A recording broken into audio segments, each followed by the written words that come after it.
Saya bawa bok, kalau saya nak tengok penyu, kita datang depan ni je. Mati yang jembok, kita tengok bawah. Penyu dia duduk berenang. Tahun berganti tahun, benda ni berkurang, dah mati banyak. Persentage untuk anak-anak penyu ni hidup adalah 1 daripada 1000. Kita nak selamatkan anak-anak penyu tu kan, so we have to do it. Tujuan asal dia memang untuk keperluan pelajar-pelajar tu lah, sembahyang 5 waktu. Di samping sebagai untuk infak kepada arwah orang tua Pok Su dan juga almarhum ibu kepada anak-anak Pok Su.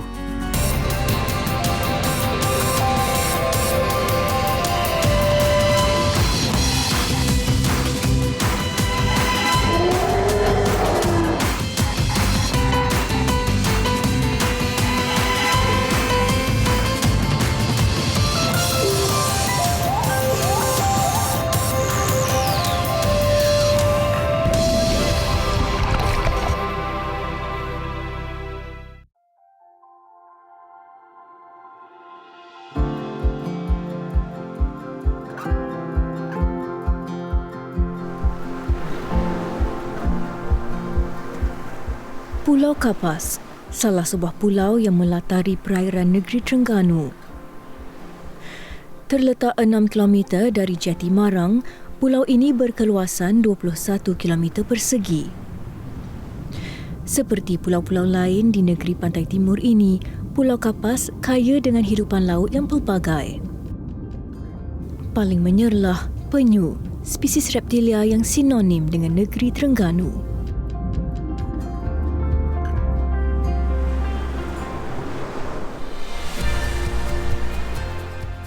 Rani Awang menjadikan Pulau Kapas sebagai tempatnya mencari rezeki sejak lebih 3 dekad lalu.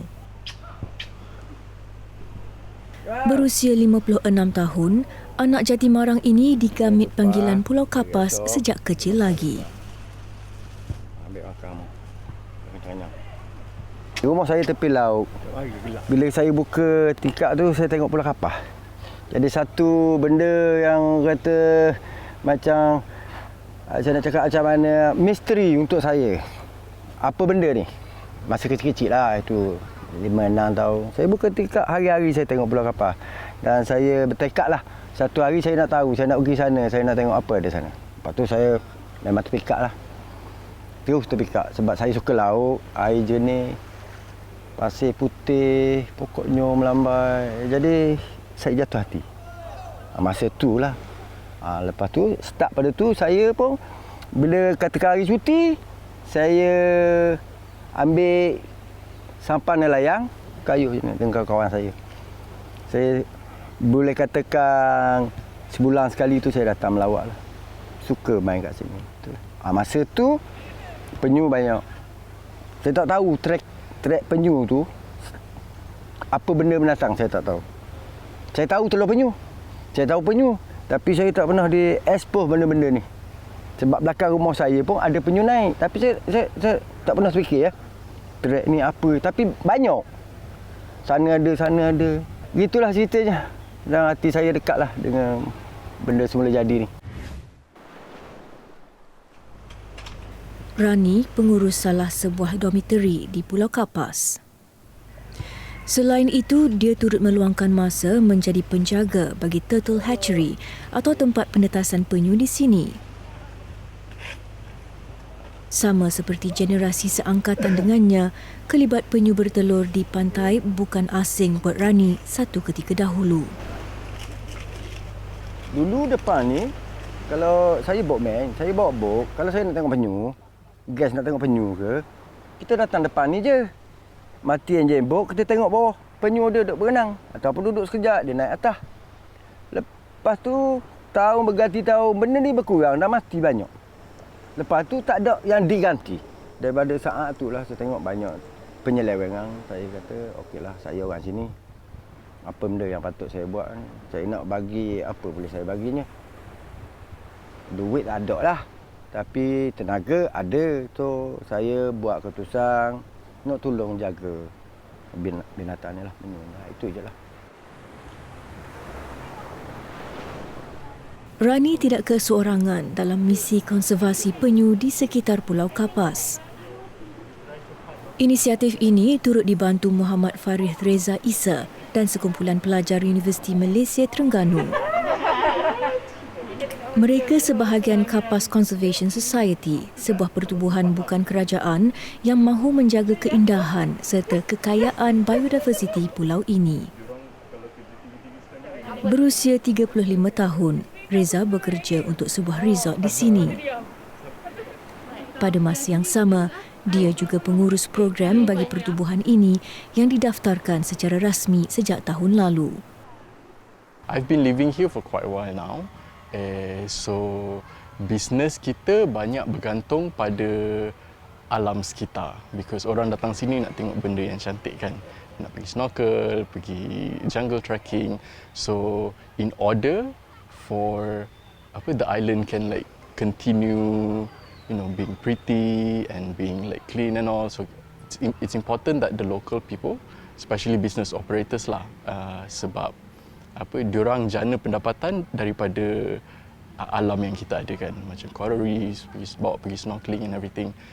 Tapi kalau diorang tak jaga, in the future, in the next 5 years, 10 years, benda yang sama tak akan ada dah. So I think it's very important untuk semua business operators dekat pulau-pulau, especially pulau kecil, to like bersama-sama jagalah pulau masing-masing. Hari ini, Lim Pei Chen, Aina Syafiqah Azmi Rizal dan Nurul Afifah Muhammad Rizwan ditugaskan untuk melakukan ekskavasi di tempat penetasan telur penyu. Proses ekskavasi penting bagi memastikan tiada telur menetas yang tertinggal. Ia boleh berlaku atas faktor kelewatan penetasan atau anak penyu tertimbus kulit telur. Lazimnya ekskavasi dilakukan selepas 2 bulan telur dipindah ke tempat penetasan. Proses ini juga dijalankan hanya setelah kebanyakan anak penyu berjaya keluar dari tanah dan memulakan kehidupan mandiri walaupun jalan penuh ranjang menanti. Persentage untuk penyu ni hidup, anak-anak penyu ni hidup adalah 1 daripada 1000. Jadi walaupun katalah kami selamatkan dalam 5 kumpulan telur, macam contoh akan ada dalam kalangan 500 telur lah. Boleh jadi 500 tu tak hidup sampai ke besar. So itu sebab kenapa kita kena selamatkan sebanyak-banyak penyu yang boleh. Sebab tu telur dia banyak. It's one of dia punya salah satu cara untuk dia survival.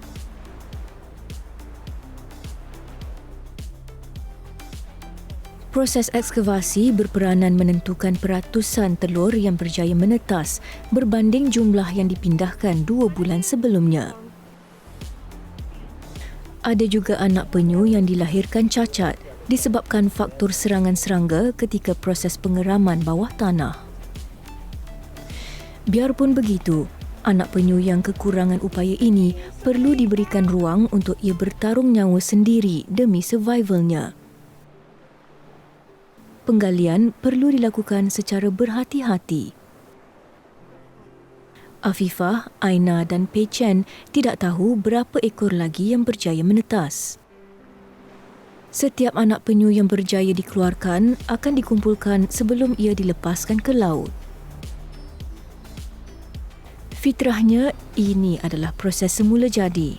Tetapi faktor jumlah penyu yang semakin menyusut memaksa pencinta alam untuk menghulurkan bantuan bagi memastikan kelangsungan spesies ini.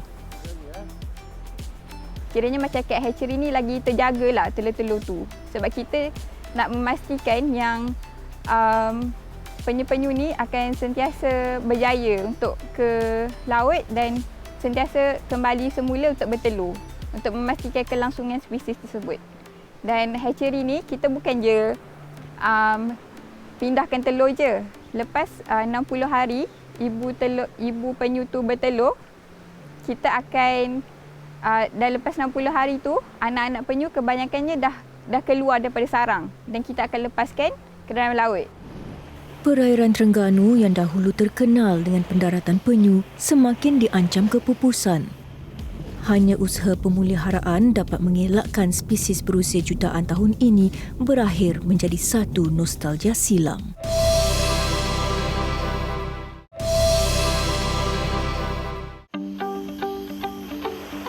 Pulau Kapas digazetkan sebagai salah sebuah taman laut di Malaysia sejak tahun 1994. Ini dilakukan bagi menjaga khazanah kepelbagaian hidupan lautnya, termasuk penyu yang menjadikan pantai di Pulau Kapas sebagai lokasi pendaratan. Penyu lazimnya mendarat pada musim bertelur dari April hingga September setiap tahun. Pantai yang tenang dan jarang dipenuhi manusia, lokasi pilihan haiwan ini agar proses bertelur berlaku secara aman tanpa gangguan. Namun begitu, terdapat risiko ancaman kepada telur yang ditinggal yang menuntut perhatian. Kalau ada penyu bertelur dekat mana-mana pantai bertelur untuk penyu, kami akan pergi cek, periksa kalau ada macam turtle tracks, kami periksa, kami keluarkan telur dia dan kami pindahkan ke hatchery. Sebab dekat pantai-pantai sana banyak pemangsa dan ada poacher juga. Individu-individu yang tak bertanggungjawab. Balik kalau pagi-pagi sometimes diorang akan datang lalu, and kalau ada diorang akan check and ambil telur. So before diorang sampai, kita orang kena sampai dan pindahkan telur dulu. Memindahkan telur penyu ke tempat penetasan terjaga bukan proses mudah. Setiap lubang perlu diukur kedalaman dan kelebarannya bagi memastikan saiz sehampir boleh serupa seperti sarang asal. Selain itu, susunan telur juga sebaik-baiknya dibuat mengikut kedudukan yang terbentuk daripada proses bertelur secara semula jadi. Ini semua bagi mengurangkan risiko gangguan dan melancarkan proses inkubasi. Dia proses yang sangat memenatkan. Dia akan guna tenaga kita yang banyak. Tapi sebab kita nak selamatkan anak-anak penyu tu kan, so we have to do it sebab tak ada orang yang akan buat. Unless you have the passion and you nak tolong, and then you akan buat. Tapi tak ramai orang lah macam faham why we have to conserve the eggs turtle.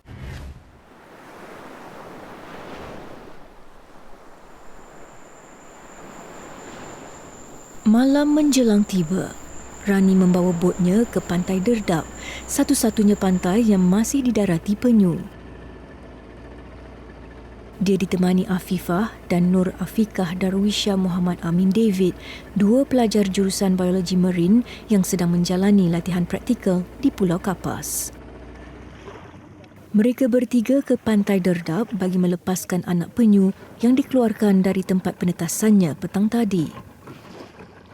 Bagi Afikah, menjalani latihan amali sebegini memberinya suatu pengalaman yang sangat berharga, lebih-lebih lagi apabila dapat mendekati penyu, antara haiwan yang diminati.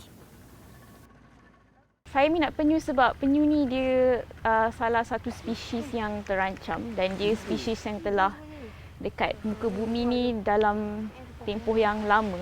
Sejak sebelum kita ada lagi dekat muka bumi ni, penyu dah ada. So bila kita dapat lihat penyu tu dekat zaman sekarang, dia buatkan kita rasa macam kita dapat lihat salah satu ciptaan Tuhan yang daripada zaman dulu lagi. Kerja amali ni dia buatkan saya rasa lagi dekat dengan kehidupan laut lah yang saya ada baca dekat kelas. Lampu merah digunakan untuk mengelakkan gangguan kepada anak penyu yang secara fitrahnya menjadikan cahaya bulan panduan ke arah laut.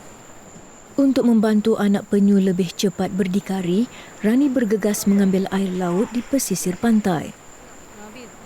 Walaupun bukan kebiasaan, ia dilakukan kerana anak-anak penyu ini kurang keupayaan normal.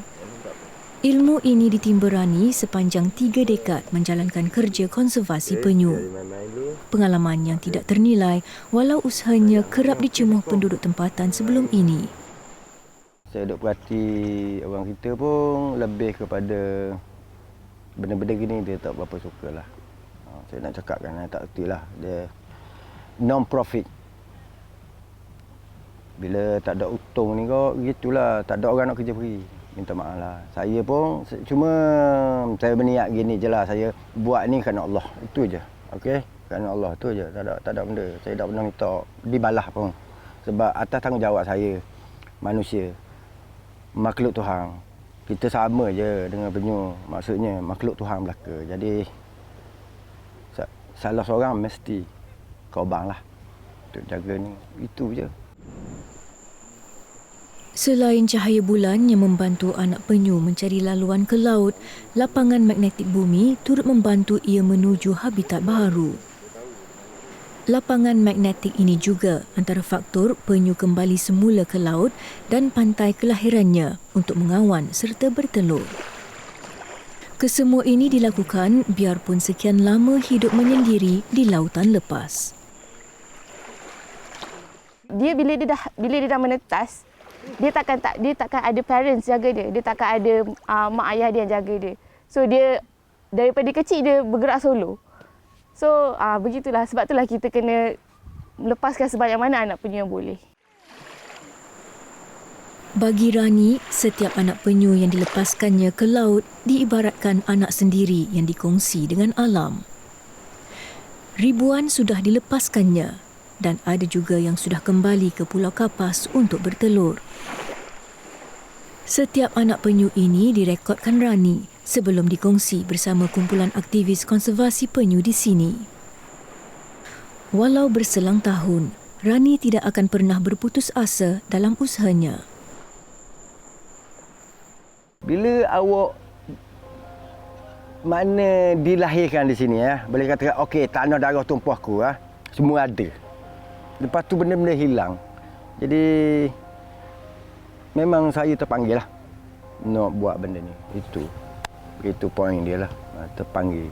Jadi sedih lah sebab kita nak kata kita kawan pun tidak. Tapi ni benda ni ada depan mata. Kita pun tak kenal. Binatang ni binatang liar. Tapi biasanya sentiasa ada kan. Tak tahu ada. Kita kata, oh kudung mari dah telur. Telur dia kita ambil, kita makan. Lepas tu, apa kita bagi balik? Tak ada. Zero.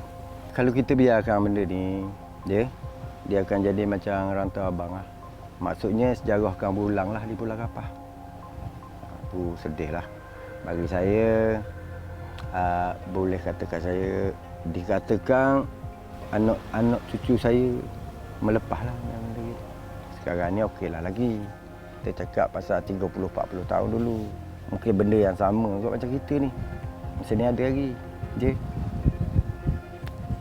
Akan datang kalau katakanlah tidak dikawal, tidak dijaga, tidak diselera dengan betul, kita akan kehilangan lah benda-benda ni. Khazanah kita. Seperti spesies lain yang diancam kepupusan, pemeliharaan habitat penyu penting bagi memastikan keseimbangan alam terus terjaga.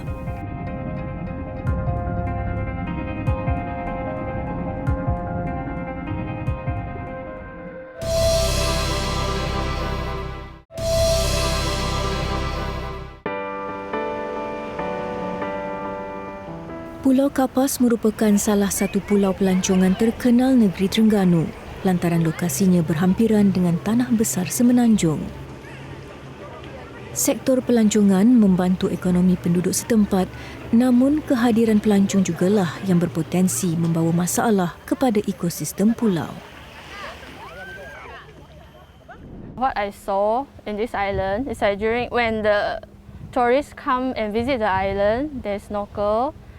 But they leave, even there is a dustbin all over the island, but they still don't want to throw their rubbish into the dustbin. They just throw it everywhere. Sometimes when we walk around, we will pick up the rubbish out, sometimes in the sea and sometimes on the beach. 16 September, Hari Malaysia. Pelancong membanjiri pantai utama Pulau Kapas. Tetapi kumpulan daripada Kapas Conservation Society ada misi di Pantai Derdap, satu-satunya pantai pendaratan penyu di pulau ini. Sebulan sekali mereka ke sini untuk mengutip sampah sarap yang ditinggalkan pengunjung. Ada kalanya aktiviti gotong royong sebegini turut disertai penduduk setempat yang bergantung harap kepada pantai yang bersih untuk menarik kehadiran pengunjung. Lebih penting, pantai yang tidak tercemar diperlukan untuk memberikan tanggapan ia selamat bagi penyu untuk mendarat. Selain itu, pengurusan sisa pepejal di Pulau Kapas perlu penambahbaikan komprehensif untuk memastikan keindahannya dapat terus kekal. So the island needs a proper waste management sebab at the moment it's not as good. And I think benda yang sama untuk pulau-pulau kecil yang lain. So we are looking for ways to have an alternative practice yang more friendly to the environment.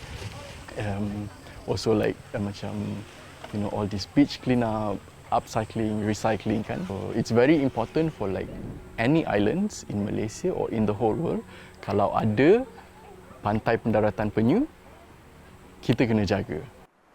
Selepas lebih 2 jam mengutip sampah sarap tinggalan pengunjung, mereka kembali ke pantai utama. Walaupun hanya di sini untuk menjalani latihan praktikal, kumpulan 6 orang pelajar jurusan Biologi Marine Universiti Malaysia Terengganu ini turut mengambil berat aspek keindahan alam semula jadi Pulau Kapas. Bagi mereka, ini teladan yang lambat laun akan menjadi ikutan pengunjung. Perkara paling senang mereka boleh buat bila je mereka datang berkemah ke, camping ke, piknik ke, bawa balik sampah. Tak payah bawa baliklah, kutip, bawa sampah, kutip, buanglah dekat mana-mana. Tak payah tinggal merata-rata. So itulah perkara yang paling senang. Dan lagi satu, mereka juga boleh memahami dan ikut apa arahan yang pihak berkuasa keluarkan. Selepas lebih dari 16 tahun, Pantai Batu Buruk Terengganu kini kembali menjadi lokasi penyu mendarat dan bertelur. Menurut penduduk, selama ini mereka hanya melihat bangkai penyu hanyut di pesisiran pantai itu. Namun kali ini mereka teruja apabila melihat sendiri penyu hidup di depan mata. Jarang, sangat jarang. Penyu naik di Batu Buruk ni sangat-sangat jarang.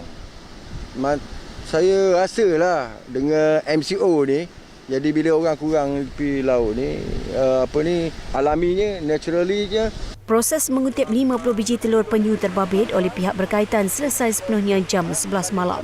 Semua telur itu kemudiannya dipindahkan ke Pusat Konservasi dan Penerangan Penyu Rantau Abang Dungun bagi tujuan pengeraman di bawah pengawasan Jabatan Perikanan Terengganu. Kita buat benda ni lama dah. Bukan saya seorang. Saya tak cakap atas dasar saya seorang. Ramai lagi orang macam saya ni. Tapi ialah dia tersembunyi di perhentian, di redar, mana-mana ya. Seluruh dunia buat benda ni. Saya rasa oleh kerana pandemik ni, kurang aktiviti, cara tidak langsungnya, alam semula jadi itu senyap sikit, reda dengan aktiviti manusia.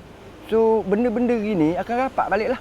Dan satu lagi, saya rasa faktornya, mungkin boleh katakan, ada sedikit kejayaan dalam populasi penyu. Ya, mana yang kita buat 20-30 tahun dulu, orang yang sebelum saya buat dulu, mungkin salah satu projek tu berjaya. Ini bukti dia. Dia bukan kita buat penyu ni, hari ni buat, tahun depan nampak kejayaan dia tak. Dia 20 tahun. Kalau penyu agar 30 tahun baru dia matang. So mungkin benda ni 30 tahun dulu. Jadi survival rate tu mungkin tinggi sikit lah. Sebab tu dia datang. Kalau tak ada penyu area ni, dia tak naik bawah. Maknanya perairan kita ni masih ada penyu yang ulang-alik. Tapi gitulah. Setengahnya tak sampai ke destinasi. Sangkut dengan pukat lah. Pukat tunda. Itulah faktor utama yang orang kata membunuh penyu. Tersangkut pada pukat nelayan atau terkena kipas bot pelancong. Ini antara 2 faktor utama kematian penyu yang dilaporkan kepada Jabatan Perikanan Negeri Terengganu. Dari Januari hingga Mei 2021, sebanyak 20 kes kematian penyu direkodkan berbanding 55 kes sepanjang tahun sebelumnya dan 78 kes pada 2019. Bagi saya lah, sangat menyedihkan lah. Kalau ibarat kata harta kita tak jaga. Payahnya dia orang ni tak mau berbuah sebab ringgit di depan. Bila ringgit di depan maksudnya terlalu taksub ya. Benda-benda ni akan berlaku lah. Awak tak heran tau. Fokus awak how to get money. Tapi kalau perasaan saya, kalau tanya pasal ni memang saya sedih. Saya sedih dan saya marah lah. Tapi nak buat macam mana, saya tak boleh nak marah. Sebab saya tak tahu siapa yang betul-betul buat ni. Ramah. Maknanya bukan atas seorang. Bukan seorang yang buat ni. Ramah. Dan kita tak ada evidence, tak ada bukti. Siapa yang buat kerja ni. Tapi kita boleh agak lah. Siapa maksudnya. Boleh katakan nelayan yang agresif lah. Maksudnya. Ya, nelayan yang apa ni. Menggunakan peralatan yang diharamkan. Maksudnya, okey, pukat pari. 10 inci tak boleh pakai. Benda ni yang berlaku. Maksudnya, tidak ada penguatkuasaan yang tegas lah. Ada penguatkuasaan, tapi tidak tegas. Benda-benda gini. Dan sepatutnya, saya rasalah, biar kita kena terbuka lah dengan nelayan. Walaupun kita tak boleh cakap dia bodoh. Dia cari duit, kita tak boleh cakap dia bodoh. Tapi dia tak tahu. Kena bagi dia tahu. Dan kalau degil, kena hukum lah. Penyampaian maklumat sebegini merupakan kepakaran bagi anak muda seperti Afiqah dan rakan-rakan. Generasi yang mahir teknologi digital hanya perlu memikirkan kandungan bersesuaian bagi menarik perhatian golongan seusia. Penggunaan media sosial senjata paling ampuh bagi menebarkan kesedaran tentang peri penting penjagaan khazanah alam. Ramai orang diorang tengok benda through their phones. So kami ada buat video tentang kerja-kerja kami dekat sini. Contohnya pada waktu malam kita akan jalan dan check salah satu pantai tempat penyu tunai untuk bertelur. Semua benda tu kami cuba nak show dekat the social media audience apa yang kami buat. So hopefully benda tu dapat sampai dekat diorang, dapat berikan satu kesedaran bahawa ada juga sekumpulan orang yang sangat minat dan sangat kisahlah pasal spesies-spesies terancam ni. Untuk golongan muda macam saya, mereka sangat memahami dan mereka cuba untuk tahu dan cuba untuk membantu. So apa yang diorang selalu buat, diorang akan share dekat diorang punya own social media. Untuk golongan yang lagi tua daripada saya tak pasti dia punya cara penerimaan tu. Mungkin mereka faham yang sebenarnya kita ada these kind of problems, tapi diorang tak pasti apa yang diorang boleh buat. The most we can do is to spread the info, tapi it is generally up to you. What are you going to do with all of the information that we are giving out? Semangat yang ditunjukkan anak-anak muda dalam menjaga khazanah alam di sini sedikit sebanyak meringankan beban digalas Rani. Dia tidak tahu berapa lama lagi usaha ini mampu diteruskannya. Bagi Rani, hanya satu yang diinginkan, supaya mereka yang mencari rezeki di perairan Pulau Kapas lebih peka akan kepentingan menjaga hidupan laut dan persekitarannya. Saya harap jadi benda ni macam dia orang dapat buka mata, buka minda. Kenapa kita perlu kekalkan benda-benda ni untuk menstabilkan alam sekitar. Balance. Ada penyu, ada jellyfish. Kalau ada jellyfish tak ada penyu, tak boleh. Tuhan buat gitu loh. Ada kiri, ada kanan. So harapan saya lebih ramailah orang yang membantu untuk kerja-kerja conservation ni. Biar ramai. Jadi bila ramai, maksudnya bila ramai dah sedar, banyak benda lah kita boleh tolong selamatkan. Alam sekitar ni, ekosistem kita jaga. Sebab benda-benda ni sangat penting untuk masa depan anak-anak cucu kita. Itu je. Bukan. Kita ni mati. Anak cucu kita membesar. Lepas tu satu generasi ke satu generasi. Jadi kita kekalkan benda ni. Kena kekal. Tuhan suruh jaga. Tuhan juga kata, tangan manusia yang memusnahkan bumi. Nah sama lah ni. Kita tahu dah. So, janganlah. Okey. Yang mana sedar tu, cuba pertahankan. Benda-benda yang kita ada ni. Jangan kita terlalu mengejar orang kata kemajuan. Dan buat benda-benda dengan tidak lestari. Maksudnya boleh kejar kemajuan tapi lestarikan dulu. Limit. Benda-benda semua benda ada hak. Tapi bab nature ni, bab konservasi ni dia kena teruskan. Kena ramai ambil tolong bagi bantuan. Tak kira lah apa-apa pun. Biar sedar. Okey, jangan tak boleh. Sikit. Macam telur penyu, jangan makanlah. Itu senang. Semua orang cakap pasal benda tu, kena hitkan benda tu. Kena viralkan benda tu. Kena wawakan benda tu. Biar kita sedar. Kita ni di syurga. Itu je lah. Bagi Terengganu ni syurga. Bak syurga di muka bumi, keindahan pulau seperti Pulau Kapas perlu dijaga rapi. Bukan hanya untuk tatapan kini, tetapi juga untuk generasi menanti.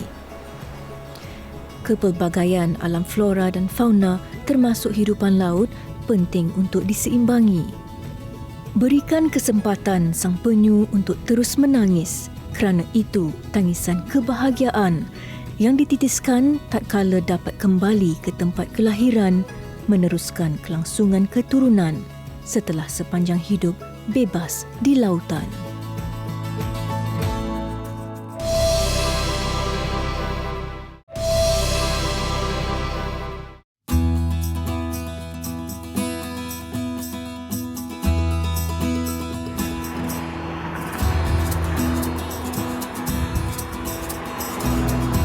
Setiu Terengganu.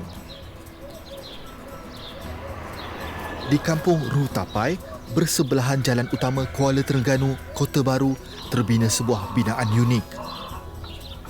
Dinamakan Langgar Rindu, ia sebuah surau berukuran 1064 kaki persegi. Surau ini dibina menggunakan kayu pokok tembusu terbuang serta kayu cengal hasil sumbangan orang ramai. Langgar Rindu mula didirikan sejak Mac 2014. Posu bina Langgar Rindu tu, yang ni sebuah surau, adalah keperluan untuk pelajar-pelajar Madrasah Al-Insan Saka Imang yang posu bangunkan di belakang daripada tapak Langgar Rindu tu, lebih kurang 50 meter lah di belakang Langgar Rindu tu. Tujuan asal dia memang untuk keperluan pelajar-pelajar tu lah, sembahyang 5 waktu. Di samping sebagai untuk infak kepada arwah orang tua Pok Su dan kepada arwah saudara mara Pok Su dan juga almarhum ibu kepada anak-anak Pok Su yang berenam. Abdul Karim Embong, insan di sebalik berdirinya Langgar Rindu. Berusia 62 tahun, Karim yang lebih mesra digelar Pak Su membina surau ini menggunakan tulang 4 keratnya sendiri. Ada kalanya dia dibantu sanak saudara dan jiran tetangga, lebih-lebih lagi untuk kerja menaikkan struktur besar seperti atap. Selepas struktur utama siap dibina, Pak Su kini sibuk menyediakan mimbar yang akan diukirnya daripada batang tembusu ini. Kesemua ini dilakukannya mengikut gerak hati tanpa berpandukan sebarang pelan. Lepas tu apabila nak buat sebuah surau ataupun tempat ibadat untuk pelajar-pelajar tu, yang masa tu tak terlintas lagi Langgar Rindu ni. Nak buat macam biasa-biasa je. Tapi oleh kerana Pak Su ni satu, ialah orang kata orang, kita tak pernah benda ni mengharap dengan orang. Tak pernah mengharap seperti macam nak cari dana ke kutipan wang ni. Apabila gitu Pak Su tawajuh dengan Allah SWT. Dan satu malam tu Allah ilhamkan pada Pak Su dengan satu gambaran, dengan satu seolah macam lukisan ada depan Pak Su, seperti Langgar Rindu yang ada hari inilah, lebih kurang. Tu yang sedang Pak Su tunggu tu, yang Pak Su nak buat mimbar tu pun sedang dalam proses pembinaan. Jadi Pak Su tak ada daya untuk nak upah orang seperti ini. Tak ada, dari segi kewangan kena tu, pasal kita pun tak ada sumber pun. Dan Pak Su tak pernah kata orang buat tabung-tabung lah, tabung derma ke seperti ini, ataupun buat ailang ke, kita perlukan dana untuk bangun, untuk siapkan ni, tak pernah. Walaupun kata orang tak kuat mana dah tenaga Pak Su pun, kata orang, tapi Pak Su teruskan juga usaha untuk nak siapkan ni. Walaupun kata orang tengok, tapi alhamdulillah lah, mana kalau chainsaw tu boleh lagi start, mana meseng seperti ni, dan kayu boleh lagi angkat atau pikul, Pak Su akan teruskan juga.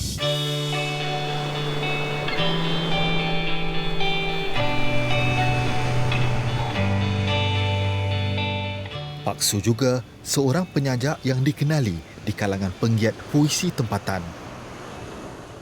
Di Pantai Merang ini, tempatnya mendapatkan ilham untuk menulis sajak. Dia merupakan anak didik kepada sastrawan kelahiran Terengganu, Allahyarham J.M. Aziz.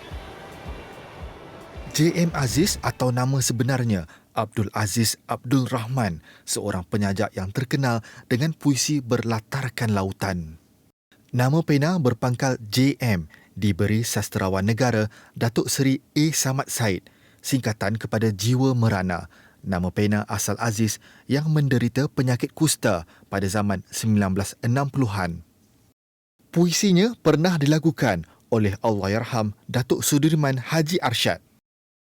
Aku berkolek dan aku bersajak dari pantai timur ke Kuala Senut, mencari penawar, turun-turunlah angin selatan, sorong-soronglah kolekku ke pelabuhan Darul Iman.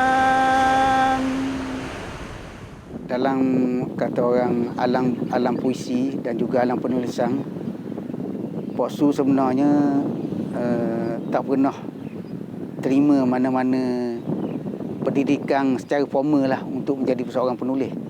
Tapi kata orang inilah anugerah Tuhan. Pak Su menulis puisi, kata orang, bukan kerana puisi yang saja-saja gitu, tapi puisi yang ada mesej. Mesej kehidupan, marahan, mesej mesej kepada dari segi ketuhanan. Pak Su nama Abdul Karim. Dia didaftar Abdul Karim bin Embong. Tapi nama dalam keluarga Arif. Mak Pak Su panggil Arif semenjak daripada kecil lagi. Sehingga keluarga Pak Su dan orang kampung Pak Su pun kenal Pak Su sebagai Pak Su Arif. Nama pena Pak Su gabungkan antara Abdul Karim dan Arif tu jadi Arif Karimi.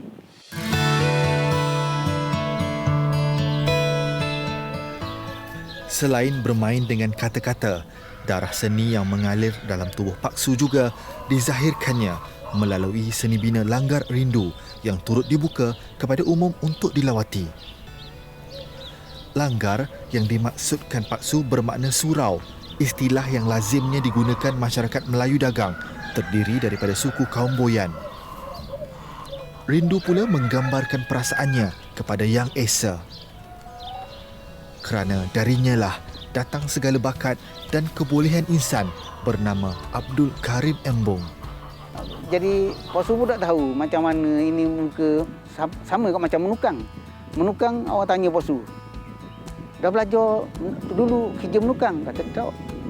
Saya tak pernah kerja menukang pun, tapi dah pada kita tak ada daya dari segi kewangan nak upah orang. Lepas tu kita fikir pula kalau orang lain boleh buat, pasal apa aku tak boleh buat? Tuhan bagi gitu lah. Macam buat pasal mozaik seperti itu, macam dekat asrama semua Pak Su buat sendiri tu. Ini anugerah Tuhan, anugerah pada tu. Jadi sama juga puisi, Pak Su pernah buat skrip drama teater, lepas tu drama TV. Inilah Allah tu maha kuasa kan. Dia boleh beri saja tu ni.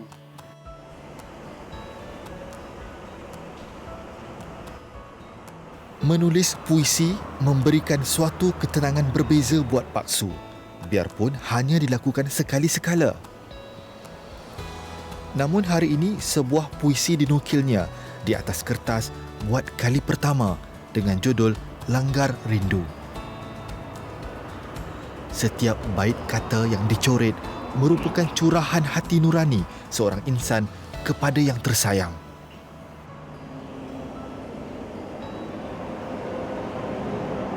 Lahirnya puisi Langgar Rindu tu secara spontan je. Secara Pak Su jarang kalau buat puisi tu jenis macam derah ke seperti ni, lepas tu dia mari macam air hujang. Dia datang macam air hujang. Masa tu kalau sempat kita ingatlah. Cuma cara nak mengingatkan dia tu apabila datang ilham tu, Pak Su selawat 7 kali. Selawat 7 kali, lepas tu doa dengan Allah, ya Allah, apa yang kau ilhamkan pada aku tadi, kekalkanlah dalam ingatan kau. Langgar Rindu, sebuah manifestasi paksu buat keluarga yang telah pergi dan dirindu.